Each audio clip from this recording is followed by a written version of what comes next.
You're not hungry, you just finished a meal, but something in that meal, something they don't have to tell you about, is making your body think it's full. Not because you ate enough, because a chemical told your brain to stop asking for more. And in a world running out of food, that's not a health breakthrough. That's rationing by chemistry. So here's the thing. When you walk into a supermarket, it looks like we have more food than we've ever had. Rows of it, walls of it. More options than any generation in human history. And that's the trick. The abundance is the illusion. The UN's latest data, and this is 2025, not some future projection. 318 million people across 68 countries are at crisis-level hunger. That's not food insecure. That's Phase 3, 4, and 5 on the Integrated Food Security Phase classification. Phase 5 means famine. That number has doubled since 2019. And you're not seeing it because the system that feeds you was built to make abundance feel normal, even when it's not. Even when the cost of that abundance is being paid by someone else. But here's what really matters, and what nobody's talking about. We don't actually have a food shortage. We have a food distribution problem. And the solutions they're coming up with aren't about feeding more people. They're about making fewer people notice they're being fed less. Let me put a number on that. A 2024 study published in Nature Food found that only 49% of calories produced on global croplands actually reach human mouths. The rest? Lost. To livestock feed. To biofuels. To processing. To waste. That's enough lost calories to feed 2 billion people. The entire planet, basically. So the system doesn't lack calories. It just burns half of them before you ever get a chance to eat them. And when you start seeing that, the question changes. It's not how do we produce more. It's who decided this was acceptable. Because here's the uncomfortable answer. The same institutions now proposing solutions to the food crisis.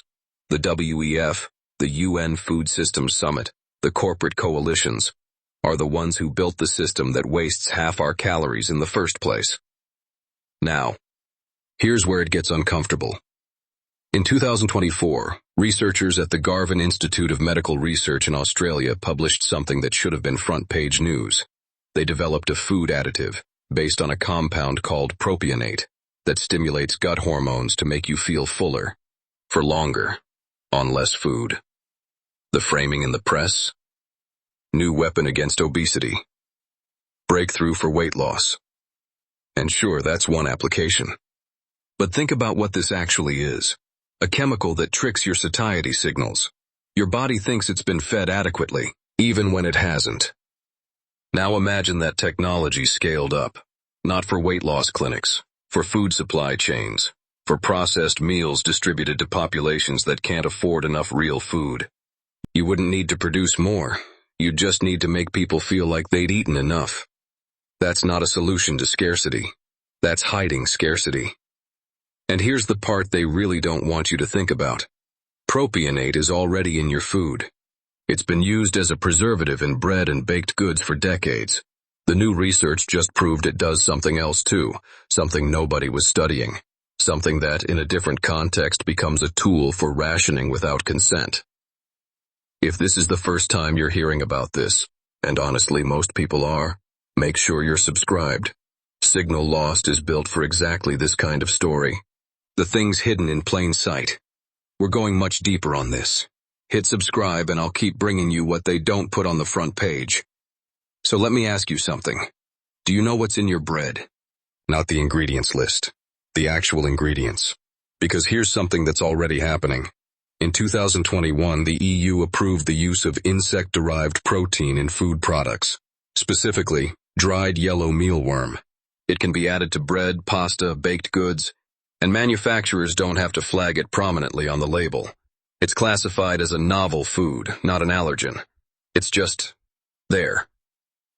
Now, I'm not here to tell you that eating insects is bad. In lots of cultures, it's normal.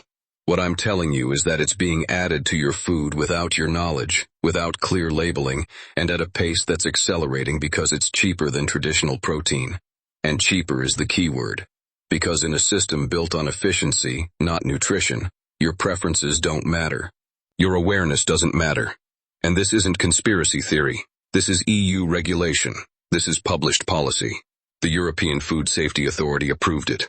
The question isn't, is this happening? The question is, why weren't you told? And that question leads to a much bigger one. In January 2025, the World Economic Forum held a panel at Davos.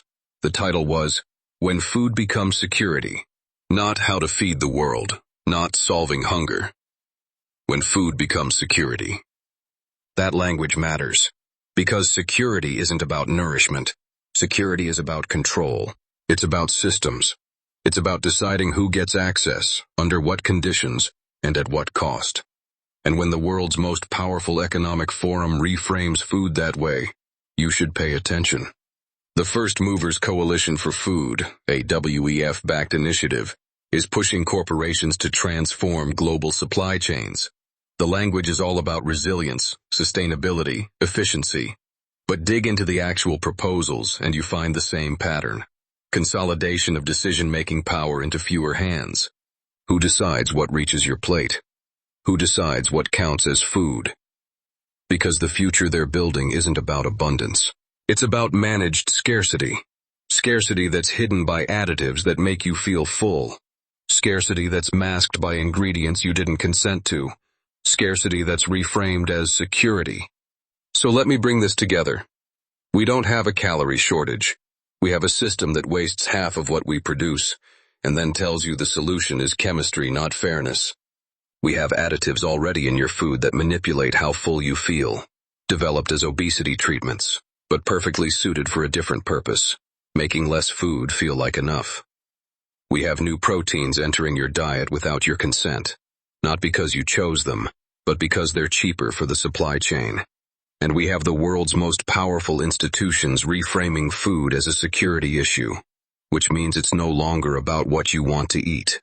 It's about what you're allowed to eat, what you're given to eat, what's decided for you. The food crisis isn't coming, it's here. It's just not happening to you yet. And the reason you don't feel it, the reason your shelves are full and your stomach feels satisfied, might not be because the system is working.